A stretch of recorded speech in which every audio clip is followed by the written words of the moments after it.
Hello, 10th grade English class, and welcome to our next poem.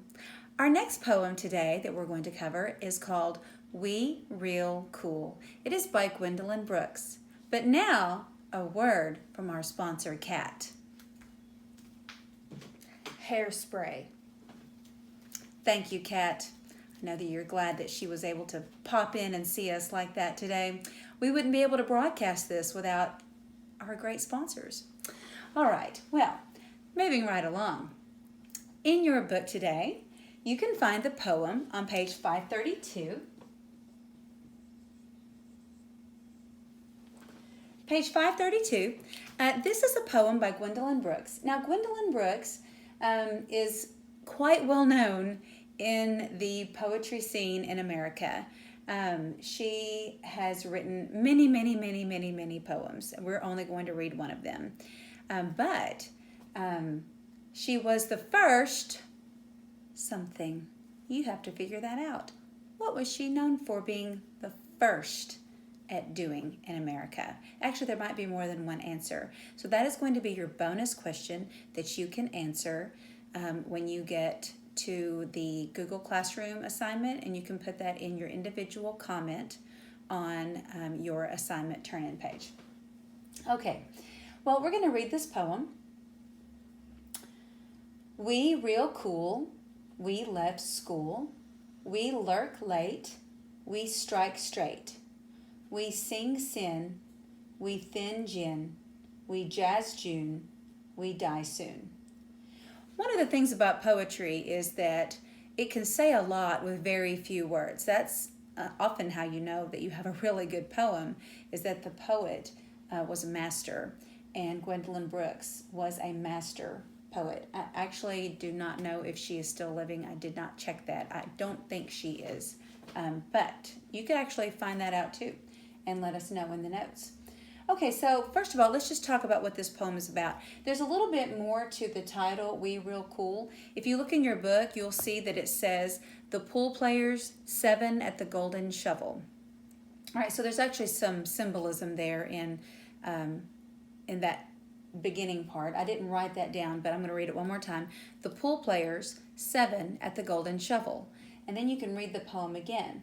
So if you read that, then who is the we? Well, the we are the pool players. And so the we, these are pool players that are cool. And they have dropped out of school. They stay out late playing pool in pool halls and things like that in the city. They strike straight. If you don't know what that refers to, that's the cue, the stick that's striking the I guess I said the wrong thing. I don't play pool. But anyway, it's the stick that strikes the cue ball that hits the other balls and knocks them into the pockets. We sing sin. That's pretty obvious what that's talking about. We thin gin. So they're out drinking, doing things they probably shouldn't be doing.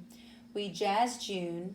We die soon. Well, obviously, we die soon means they're going to die young. They're living a life that's not going to be very wholesome and uplifting, and probably not a very safe life. But jazz June is a phrase that we don't hear that very much, but the word jazz, we usually think of jazz music, but here jazz is a verb. And so if you think about jazz as a verb, it refers to acting cool and livening things up. So this is, goes right along with what they're doing. They're living it up. They're having a big time. They're spending a lot of time late at night. So if you think about the poem and what she's saying here, what is the author's purpose in this poem? Well, I'm hoping you can obviously jump to the fact that she thinks that this is a bad idea. If you do these kinds of things, you are going to die soon. It's a waste of your life. It's a waste to drop out of school and to live this kind of life. The next thing, if you look at the rhyme and the meter that's kind of over here, it's very unusual. We do see that every line ends with we, but your sentence ends right before that. So we actually starts the next sentence. So your rhyme, you have a lot of internal rhyme. You have cool and school, so they're internal. You have late and straight, You have sin and gin and thin, all rhyme, and June and soon. And so the rhyme's a little different, but you still have a lot of rhyme. It makes it really interesting. And then your meter, if you think about it, every single word is stressed. You don't have a stressed, unstressed. It's we real cool. We left school. We lurk late. We strike straight. So everything is accented. So this is a sign of a master at work. She knew exactly what she was doing. She was making a point with every one of those words because she wanted them to be stressed. So that's kind of interesting. Now let's talk about tone. When you think about tone, what the tone is it's usually the author's, the way the author looks at the subject or the way the author feels towards their subject. So here, your tone, the author, it's kind of ironic the way the author feels about these pool players. It's a waste for them to be doing this. The author is, kind of irritated that they're doing this. But now as far as the speaker, the pool players, they're very defiant.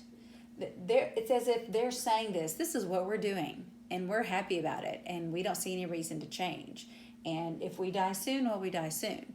So you kind of have a couple of different things going on here with tone. You have the tone of the poet, and then you have the tone of the speaker. All right, so lastly, alliteration. What is this? Do you remember? Hopefully you know by now. This is the repetition of consonant sounds. So you have a lot of alliteration going on here. I'm only going to point out a couple of things, and then you'll hopefully be able to figure out the rest. But alliteration, you have we lurk late. So the sound of the L here, we strike straight. That's also alliteration. So there's just a couple of examples. Okay, so you're on your own from here on out. I'm going to give you some questions on Google Classroom. I hope that you do well. I hope that you can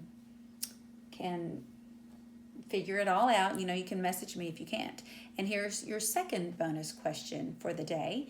If you can find the name of another Gwendolyn Brooks poem that you like, you actually have to read it. And then in the comment section, tell me which poem and tell me what you like about it. And if you can copy and paste it, that would be great because I would like to read it too. All right, have a great day, guys.